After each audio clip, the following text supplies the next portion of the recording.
School ബസിന്റെ ഡ്രൈവറെയും സഹധർമ്മിണിയെയും സ്വന്തം മണിയറയിൽ വെച്ച് തൊണ്ടി സഹിതം കൈയോടെ പിടികൂടേണ്ട ദുര്യോഗം ഗൾഫിൽ നിന്ന് ഇൻഫർമേഷൻ കിട്ടിയിട്ട് പ്രത്യേകം പെട്ടെന്ന് എമർജൻസി സ്റ്റേജിൽ വന്ന ഭർത്താവിന് ഉണ്ടായി പോകുക എന്നുള്ളത് ആഫ്രിക്കയിലെയോ ഫ്രാൻസിസ്കോയിലെയോ കഥയല്ല, നമ്മുടെ സാക്ഷാൽ മലപ്പുറത്തെ മൂക്കിന്റെ ചുവട്ടിലെ കഥയാണ്. അങ്ങനെ ഒരുപാട് വിശേഷം. ഇവിടെ വിവാഹം പാരതന്ത്ര്യമാകരുത്, വിവാഹം പരിശുദ്ധിയാണ് എന്നുള്ള വിഷയത്തെ നമ്മൾ പുരസ്കരിക്കുന്ന സമയത്തും അതിന്റെ ഭാഗമായിട്ട് നമ്മൾ ഈ വിഷയത്തെ കൂടി ചർച്ച ചെയ്യപ്പെടേണ്ടിയിരിക്കുന്നു. മുറലിയല്ലാഹുവിന് ഇങ്ങനെ ഒരു നിർദ്ദേശം ഇസ്ലാമിന് കൊടുത്തിട്ടുണ്ടെങ്കിൽ അത് പ്രാവർത്തിക തലത്തിലേക്ക് കൊണ്ടുവരാനുള്ള ഒരു മാധ്യമമാണ് എന്നുകൂടി പെണ്ണിന്റെ ഭാഗമായിട്ട് നമ്മൾ മനസ്സിലാക്കേണ്ടതുണ്ട്. പിന്നെ ഇതിൽ സങ്കലന വ്യവസ്ഥ, സ്ത്രീയും പുരുഷനും സങ്കലനത്തിൽ ഏർപ്പെടാം. അത് ജോലിയിലാണെങ്കിലും ശരി, മറ്റു കാര്യങ്ങളിലാണെങ്കിലും ശരി. സ്ത്രീ പുരുഷ സമത്വം എന്ന് പച്ച മലയാളത്തിൽ ഇന്ന് ഒരു വാക്കായിട്ട് അതിനെ പ്രയോഗവൽക്കരിക്കുന്നു എന്നർത്ഥം, അല്ലെ? ഏത് വിഷയത്തിലും പണ്ടൊക്കെ റെയിൽവേ സ്റ്റേഷനിൽ 2 ക്യൂ ഉണ്ടായിരുന്നു, ഇന്നത് മാറി. ഏത് മേഖലയിലും ഇനി അനുപാതം സന്തുലിതമാകുവാൻ, സ്ത്രീ പുരുഷ അനുപാതം അത് എണ്ണത്തിന്റെ വിഷയത്തിൽ എന്നല്ല, ഓഫീസുകളിലാണെങ്കിലും മറ്റു മേഖലകളിലാണെങ്കിലും ഒക്കെ തന്നെ സ്ത്രീ പുരുഷ അനുപാതം സന്തുലിതമാകാൻ പോകാൻ. ഇത് സന്തുലിതമായാലും അസന്തുലിതമായിട്ടേ നിലകൊള്ളൂ. അത് നമ്മൾ മനസ്സിലാക്കണം. ഇത് പൂരിപ്പിച്ചാലും പൂരണം കാണാത്ത, ചേരുംപടി ചേർക്കാൻ കഴിയാത്ത സന്ധിയും സമാസവുമായി തുടരും. ഇത് വൈരുദ്ധ്യ സന്ധിയായി മാറും തീർച്ചയാണ്. അല്ലാഹു പറഞ്ഞു ഖുർആനിൽ വളരെ മനോഹരമായ ആയത്ത്, വല്ലൈലി ഇദാ യഗ്ശാ വന്നഹാരി ഇദാ തജല്ലാ വമാ ഖലഖൽ ദകറ വൽ ഉൻസാ. ഈ ആയത്ത് മതി നമുക്കിത് പഠിക്കാൻ. വല്ലൈലി ഇദാ യഗ്ശാ, രാത്രി കൂടണഞ്ഞാൽ, വന്നഹാരി ഇദാ തജല്ലാ, പകൽ പൊട്ടിപ്പുറപ്പെട്ട് കഴിഞ്ഞാൽ. പിന്നെ അല്ലാഹു പറയുന്നത് വമാ ഖലഖൽ ദകറ വൽ ഉൻസാ, ആണിനെയും പെണ്ണിനെയും നമ്മൾ വെറുതെ പഠിച്ചിട്ടുണ്ട്. ഈ പ്രകൃതിയെ സംബന്ധിച്ചിടത്തോളം 2 അവിഭാജ്യ ഘടകങ്ങളാണ്. ഡേ, അപ്പുറത്ത് നൈറ്റ്, ഇപ്പുറത്ത് മെയിൽ, അപ്പുറത്ത് ഫീമെയിൽ. ആണ് പെണ്ണ്, രാവ് പകല്. ഈ രാവിലെ പകലിനോട് കൂട്ടിക്കലർത്തി എങ്ങനെ ഉണ്ടാവും? പകലിന് എങ്ങോട്ട് കൊണ്ടുവന്നാണ്ട് കൂട്ടിക്കലർത്തി അങ്ങനെ ഉണ്ടാവും? നടക്കൂല. അതുകൊണ്ട് രാവ് രാവായി തുടരട്ടെ, പകല് പകലായി തുടരട്ടെ. വല്ലൈലി ഇദാ യഗ്ശാ വന്നഹാരി ഇദാ തജല്ലാ. രാവ് പറഞ്ഞ പടച്ച തമ്പുരാൻ അടുത്തായിട്ട് പറയുന്നത് തൊട്ടടുത്ത പ്രതിഭാസമാണ് പകൽ. പിന്നത്തെ പ്രതിഭാസം ഏതാണ്? വമാ ഖലഖൽ ദകറ വൽ ഉൻസാ. പിന്നെ ആണാണ്, പിന്നെ പെണ്ണാണ്. രാത്രി പകല് ആണ്, പെണ്ണ്. രാവിലെ പകലിനോടോ പകലിനെ രാവിനോടോ കൂട്ടിക്കലർത്താനോ ഇടകലർത്താനോ സാധ്യമല്ല എന്ന പോലെ തന്നെ പെണ്ണിന് ആണിനോടോ ആണിന് പെണ്ണിനോടോ കൂട്ടിക്കലർത്തുക അസാധ്യമാണ്. ഇസ്ലാം പഠിപ്പിച്ചു. നൂറ്റാണ്ടുകൾക്ക് മുമ്പ് ശുഐബ് നബി അലൈഹി സ്വലാത്തു വസ്സലാം മക്കളെ വെള്ളം കുടിപ്പിക്കാൻ, വെള്ളത്തിനും വേണ്ടി പൊതുഗണത്തിന്റെ മുമ്പിലേക്ക് പറഞ്ഞയച്ചൊരു സംഭവം ഇസ്ലാം പഠിപ്പിക്കുന്നുണ്ട്. അന്ന് മൂസാ നബി അലൈഹി സ്വലാം ഫറോവയുടെ കൊല ചെയ്യും, വധശിക്ഷ പേടിച്ചിട്ട് ഭയപ്പെട്ടിട്ട് മദിയൻ എന്ന നാട്ടിലേക്ക് നാട് കടന്നു പോന്നതാണ്. ഈ മദിയനിൽ മൂസാ നബി അലൈഹി സ്വലാത്തു വസ്സലാം ആത്മരക്ഷാർത്ഥം, പ്രാണരക്ഷാർത്ഥം, സ്വരക്ഷാർത്ഥം മദിയനിൽ എത്തുന്ന സമയത്ത് കാണുന്ന രംഗമാണ്. ഒരുപാട് ആളുകൾ, ആട്ടിടയന്മാരായ ഒരുപാട് ആളുകൾ വലിയ ക്യൂ നിൽക്കാൻ വെള്ളത്തിന് വേണ്ടി. ഈ ക്യൂവിലൊന്നും നിൽക്കാതെ 2 യുവതികൾ, നല്ല കാണാൻ കൊള്ളാവുന്ന 2 യുവതികൾ മാറി നിൽക്കാൻ. അന്നത്തെ സംസ്കാരം. فلما ورد ماء مدين وجد عليه أمة من الناس يسقون ووجد من دونهم امرأتين تذودان. വെള്ളം കുടിപ്പിക്കാൻ, തങ്ങളുടെ നാക്കാലികൾക്ക് വെള്ളം കുടിപ്പിക്കാൻ വേണ്ടി ഒരുപാട് ഇടയന്മാര് മദിയൻ എന്ന നാട്ടിലേക്ക് വന്നപ്പോ നാട്ടിൽ നിന്ന് ബഹിഷ്കൃതനായി ഈ മദിയനിലേക്ക് തിരിച്ചു വന്ന ഹസ്രത്ത് മൂസ അലൈഹിസ്സലാത്തു വസ്സലാം കാണുകയാണ്. അവരെ കൂടാതെ അവരിൽ നിന്നും മാറി നിന്നിട്ട് മറ്റൊരു ഭാഗത്ത് കണ്ടു ഇംറഅതൈനി തദൂദാനി, 2 സ്ത്രീകളെ കാണുകയാണ്. കുണുങ്ങി ലജ്ജയോട് നിൽക്കുന്ന 2 യുവതികളെ കാണുകയാണ്. ഖാല മാ ഖതബുകുമാ. എടുത്ത ഉടനെ തന്നെ യുവതികൾ മൂസാ നബി അലൈഹി സ്വലാത്തു വസ്സലാമിന്റെ ശ്രദ്ധാകേന്ദ്രമായി. എന്തുകൊണ്ട്? യുവാക്കൾ നിൽക്കുന്ന കൂട്ടത്തിനോട് അരിപറ്റി നിൽക്കാതെ അവർ ഇവരുടേത് കഴിയാൻ വേണ്ടി മറ്റൊരു ഭാഗത്ത് മാറി നിൽക്കുകയാണ്. അപ്പൊ മൂസാ നബി അവരോട് ചോദിക്കുകയാണ്, മാ ഖതബുകുമാ, എന്താണ് നിങ്ങളുടെ വിശേഷം? നിങ്ങൾ ഇവിടെ നിന്ന് നിങ്ങൾ എന്തിനാണ് ഇവിടെ നിൽക്കുന്നത്? ഖാലതാ, അവർ 2 പേരും പറയുകയാണ്, ലാ നുസ്ഖി ഹത്താ യുസ്ദിറ റിആ വഅബൂനാ ശൈഖുൻ കബീർ. 2 ഘടകം. ഒന്ന്, സ്ത്രീ പുറത്തേക്ക് ഇറങ്ങാനുള്ള കാരണം. 2, ഞങ്ങൾ ആണുങ്ങളോടുകൂടെ ലയിക്കേണ്ടവരല്ല, മാറി നിൽക്കേണ്ടവരാണ് എന്ന കാരണം. ആദ്യം പറഞ്ഞതിൽ ഞങ്ങൾ ഞങ്ങളുടെ മൃഗങ്ങൾക്ക് ഭക്ഷണം കൊടുക്കൂ, വെള്ളം കൊടുക്കൂല, ഞങ്ങൾ വെള്ളം ശേഖരിക്കൂല.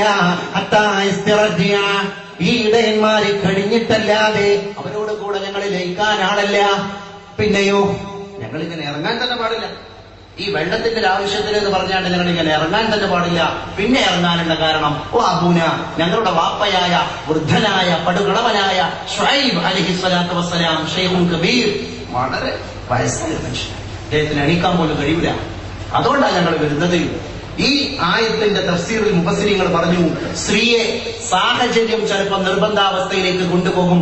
അപ്പ അവൾ പുരുഷനെടുക്കുന്ന പണിയെടുക്കേണ്ടി വരും. പുരുഷനെ സംബന്ധിച്ചിടത്തോളം തദൈവ നമ്മൾ കാണാറുണ്ട്, അകാല ചരമം പ്രാപിക്കുന്ന സ്ത്രീകൾ പെട്ടെന്ന് അപ്പൊ ഭർത്താവ് മക്കൾക്ക് ഭക്ഷണം ഉണ്ടാക്കി കൊടുക്കേണ്ടി വരും, വൃത്തിയാക്കേണ്ടി വരും, വീടും പരിസരമൊക്കെ വൃത്തിയാക്കേണ്ടി വരും. പെണ്ണെടുക്കേണ്ടതായ കാര്യങ്ങളിലേക്ക് അറിയാതെ തന്റെ ഭർത്തൃപരിവേഷം അല്ലെങ്കിൽ അതിന്റെ മേൽക്കുപ്പായം മേലെങ്കിൽ അടിച്ചു വെച്ചിട്ട് ഒരു ഭാര്യ പരിവേഷത്തിലേക്ക് ഇറങ്ങേണ്ടി വരും. ഭാര്യക്കും ആ കാര്യം ചെയ്യേണ്ടി വരും. ഇത് ഇസ്ലാം വളരെ വ്യക്തമായി ഒരു ചരിത്ര സംഗ്രഹ കാഴ്ചപ്പാടിലൂടെ നമ്മളെ പഠിപ്പിക്കുകയുണ്ടായി. എന്നിട്ട് ആ സംഭവം തന്നെ പറയുകയാണ്,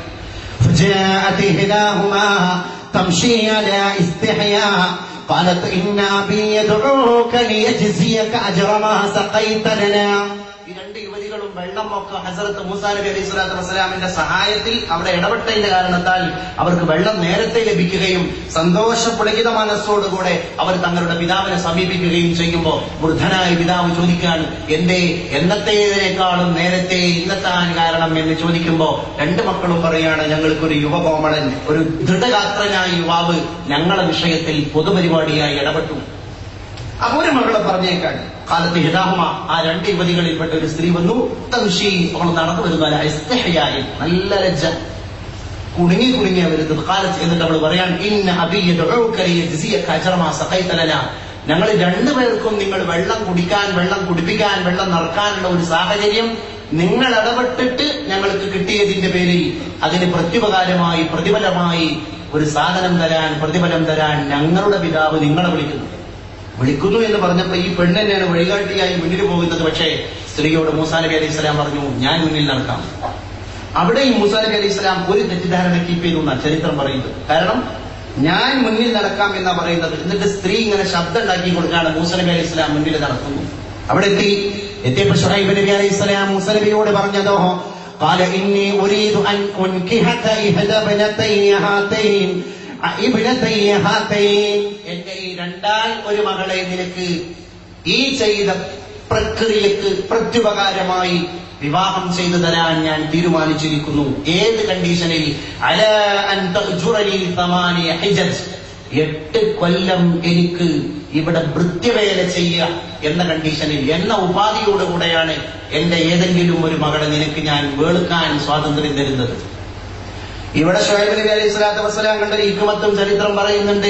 8 വർഷം ഒരു വേലക്കാരനായി ഒരു യുവാവിനെ പുറന്നിറങ്ങി നിൽക്കുന്ന യുവതികൾക്കിടയിൽ വെക്കുന്ന സമയത്ത് അതുകൊണ്ട് ഉണ്ടാവാൻ സാധ്യതയുള്ള തെറ്റിദ്ധാരണകളുടെ കഴമ്പിനെ ഇല്ലാതാക്കുക എന്നതാണ് ശുഐബ് നബി അലൈഹി സ്വലാത്തു വസ്സലാമിനെ അലാ അൻ തഅ്ജുറനി 8 ഹിജജ്, 8 വർഷം എനിക്ക് ജോലി ചെയ്ത് ഇവിടെ നിൽക്കണം എന്ന് പറയാൻ പ്രേരിപ്പിച്ച ചെയ്തോ വികാരം എന്നും ഉലമാക്കൾ അഭിപ്രായപ്പെടുന്നുണ്ട്. ആ ഒരു ചരിത്രത്തിലൂടെ നൂറ്റാണ്ടുകൾക്ക് മുമ്പ് നടന്നുപോയ ചരിത്ര പ്രാധാന്യമുള്ള ഈ ഒരു സംഭവ വികാസത്തിലൂടെ ശുഐബ് നബി ആണെങ്കിലും മൂസാ നബി അലൈഹി സ്വലാത്തു വസ്സലാം ആണെങ്കിലും ഈ രണ്ട് മക്കളാണെങ്കിലും ഇവരൊക്കെ ഒരു കുടുംബ വ്യവസ്ഥിതിയിൽ ഇടപെടുന്ന, അന്യനാണെങ്കിൽ അന്യനായി കാണണം, അന്യനെ ഏതെങ്കിലും രീതിയിൽ സ്വന്തക്കാരനാക്കിയിട്ടെങ്കിലും ഇവിടെ അരുതായ്മകൾ സംഭവിക്കാതിരിക്കാനും ഒക്കെയുള്ള സാഹചര്യങ്ങൾ സംഭവിക്കൂല എന്നുള്ള കാര്യം ഉറപ്പാണ്. പക്ഷേ പൊതുജനങ്ങൾക്കിടയിൽ ആ തെറ്റിദ്ധാരണയെ തിരുത്താനുള്ള സംഗതി കൂടി മൂസാ നബി അലൈഹി സ്വലാത്തു വസ്സലാമിലൂടെ ശുഐബ് നബി അലൈഹി സ്വലാം ചെയ്തു എന്ന് പിൽക്കാലം പറയുകയാണ്. അതുകൊണ്ട് ലയനം എന്ന സംഭവം ദാറ്റ് ഈസ് ഇമ്പോസിബിൾ, ഇസ്ലാമിക വീക്ഷണത്തിൽ എന്നല്ല ഒരു ക്രയവിക്രയത്തിലും നടക്കാൻ പോവാത്ത കാര്യമാണ് നമ്മൾ മനസ്സിലാക്കുന്നത്. അതിനാണ് ഇപ്പം ഇന്ന് നടന്നുകൊണ്ടിരിക്കുന്ന സകല മുറവിളികളും. ഈ പുരുഷന്റെ ചരിത്രത്തിലൂടെ പറയുന്നുണ്ട്, ഈ കാർഡിയോളജിയും പിന്നെ അതുപോലെ തന്നെ അനാട്ടമി വിഭാഗങ്ങളൊക്കെ പറയുന്നുണ്ട്, പുരുഷന്റെ ശാരീരിക ഘടനയും സ്ത്രീയുടെ ശാരീരിക ഘടനയും ഈ വിഷയത്തോട് താതാത്മ്യം പുലർത്തുന്ന ഭാഗം തന്നെയാണ്. പുരുഷന്റേതൊന്ന്, സ്ത്രീയുടേത് മറ്റൊന്നാണ്. പുരുഷൻ ഫലവത്തായ ശരീരത്തിന്റെ ഉടമയാണ്, നല്ല ശക്തി ഉണ്ടാകും പുരുഷൻ. അവന്റെ ശബ്ദത്തിന് തന്നെ അവന്റേതായ ഗാംഭീര്യം പ്രസ്ഫുരിപ്പിക്കാൻ അവന് സാധ്യമാണ്. അതുപോലെ തന്നെ ബീജചലനം, പുരുഷന്റെ ചലനം, ബീജം ചലനാത്മകമാണ്. ഒരു ചാലക ബീജമാണ് പുരുഷന്റേത്, എന്നാൽ സ്ത്രീയുടേതോ നിർജീവമായ ബീജമാണ്. അതുപോലെ തന്നെ അനേകായിരം ഒരേ നിമിഷങ്ങളിൽ തന്നെ അനേകായിരം ദ്രവങ്ങളെ, ശുക്ലങ്ങളെ, ബീജങ്ങളെ സ്രവിപ്പിക്കാൻ പുരുഷന് സാധ്യമാകുമ്പോ അത് സ്ത്രീക്ക് മാസത്തിൽ ഒരു പ്രാവശ്യം എന്ന രീതിയിൽ പരിമിതിപ്പെടുത്തുകയുണ്ടായി. പുരുഷന്റെ കാല്, പുരുഷന്റെ കൈ, ഇത്തരം അവയവങ്ങൾക്ക് സ്ത്രീയുടെ അപേക്ഷികമായി സ്ത്രീ അപേക്ഷിച്ച് നീളം കൂടുതലായിരിക്കും. അതെന്തിന്? പിടിക്കാനും ഓടാനും ചാടാനും മറ്റു കാര്യങ്ങളിൽ, ജോലിയിലും മറ്റു കാര്യങ്ങളിലും വ്യാപൃതനാകാനും എല്ലാം. അപ്പൊ പുരുഷൻ കായികമായ കാര്യങ്ങളിൽ ഏർപ്പെടേണ്ടവനാണ് എന്ന് അവന്റെ കായിക രീതി തന്നെ പ്രകൃതിയ ഒരു മതവീക്ഷണത്തിൽ എന്നല്ല, ഇത് സെക്യുലർ ആയിട്ടുള്ള ഒരു കൺസെപ്റ്റാ. ഇത് എല്ലാവരും ഉൾക്കൊള്ളുന്ന ഒരു കൺസെപ്റ്റാ. ഇതിലൂടെ തന്നെ കാലം തെളിയിച്ചിരിക്കുകയാണ്. പുരുഷന്റെ തലയിലെ രോമം സമൃദ്ധമായിരിക്കും, നീളം കൂടിയത് എന്നല്ല, ഉള്ളത് തന്നെ നല്ല ഡെൻസിറ്റിയിലായിരിക്കും. സ്ത്രീയുടേത് ഇടതൂർന്നതായിരിക്കില്ല, അത് ലാഘവത്തോടു കൂടെയായിരിക്കും. പുരുഷ രക്തം കട്ടിയുള്ളതായിരിക്കും, സ്ത്രീയുടെ രക്തം കട്ടി കുറഞ്ഞതായിരിക്കും. ജനിക്കുന്ന ആൺകുഞ്ഞിന് മാതാവിന്റെ മുലപ്പാലിൽ ഉൽപ്പാദിപ്പിക്കപ്പെടുന്ന മുലപ്പാൽ അതിന്റെ ധാതുക്കൾ കട്ടിയുള്ളതായിരിക്കും. അത് പെൺകുഞ്ഞാണെങ്കിലോ കട്ടി കുറഞ്ഞതായിരിക്കും. അതുകൊണ്ടാ വലിയ വിഗ്രഹത്തിലും തയ്യൽ. ഇത് വറാത്തത്തിന്റെ ബാബില്, ഖുറായിലിന്റെ ബാബില് ഈ വാരിധ്യങ്ങൾക്ക് സ്വത്ത് വെച്ചു കൊടുക്കുന്ന വിഷയത്തിൽ മാത്രമല്ല ഈ ആയത്ത് ചർച്ച ചെയ്യപ്പെടുന്നത്. പുരുഷന് 2 പെണ്ണിന്റെ അവകാശമുണ്ട്. 50 സെന്റാണ് ഒരു പെണ്ണിനെങ്കിൽ ആൺകുട്ടിക്ക് 100 അഥവാ 1 ഏക്കർ കിട്ടണം എന്നുള്ള കൺസെപ്റ്റിലേക്ക് സ്വത്ത് ഓഹരി വെക്കുമ്പോ ഈ ആയത്തിന്റെ വെളിച്ചത്തിൽ നമ്മൾ പോകാറുണ്ടെങ്കിൽ ഇതൊരു സ്വത്ത് ഓഹരി വെക്കുന്നതിലേക്ക് മാത്രം വെളിച്ചം വീശുന്ന സ്വത്തമല്ല. പിന്നെ അതിലപ്പുറം ആൺകുഞ്ഞിനെ ജന്മം കൊടുത്ത ഉമ്മാന്റെ മുലപ്പാലും പെൺകുഞ്ഞിന് ജന്മം കൊടുത്ത ഉമ്മാന്റെ മുലപ്പാലും കണ്ടന്റിന്റെ വിഷയത്തിലും പ്രോട്ടീൻസിന്റെ വിഷയത്തിലും മാറ്റമുണ്ട്. പെൺകുഞ്ഞിനെ ജനിപ്പിച്ച അല്ലെങ്കിൽ പ്രസവിച്ച മാതാവിന്റെ മുലപ്പാലിന്റെ ഇരട്ടി ധാതുക്കൾ ആൺകുഞ്ഞിന് പ്രജന്മം നൽകിയ മാതാവിന്റെ മുലപ്പാലിൽ ഉണ്ടാകും എന്ന് ആധുനിക വൈദ്യശാസ്ത്രം ഈ ആയത്തിന്റെ വെളിച്ചത്തിൽ കണ്ടുപിടിക്കപ്പെട്ട യുഗത്തിലാണ് നമ്മൾ ജീവിച്ചുകൊണ്ടിരിക്കുന്നത്. അതുകൊണ്ട് തന്നെ ഇനി പെണ്ണിന്റെ എടുത്തു നോക്കുകയാണെങ്കിൽ ബലഹീനമായ ശരീരം, ഏത് സമയത്തും ക്ഷീണം പിടികൂടാൻ സാധ്യതയുള്ള പാകത, ആ പാകതയിലാണ് പെണ്ണുള്ളത്. അതുകൊണ്ട് തന്നെ ലോങ് യാത്രയൊന്നും പെണ്ണിനെ നടത്താൻ കഴിയൂല. മാത്രമല്ല ശാരീരികമായ പ്രക്രിയ തന്നെ അങ്ങനെയാണ്. അതുപോലെ തന്നെ ശരീരത്തിന്റെ ഭാഗങ്ങൾ, ഊരയുടെ ഭാഗവും ഷോൾഡറിന്റെ ഭാഗവും പെണ്ണിനെ സംബന്ധിച്ചിടത്തോളം വീതിയും ഉള്ളതായിരിക്കും. ഊരയുടെ ഭാഗം, വയറിന്റെ ഭാഗം വീതി ഉണ്ടാകാനുള്ള കാരണം പോലും ഈ ശാസ്ത്രീയമായി തെളിയിക്കപ്പെടുകയുണ്ടായ ഒരു അലാസ്റ്റിക് രീതിയാണ് പുരുഷനെ സംബന്ധിച്ചിടത്തോളം, അല്ല സ്ത്രീയെ സംബന്ധിച്ചിടത്തോളം.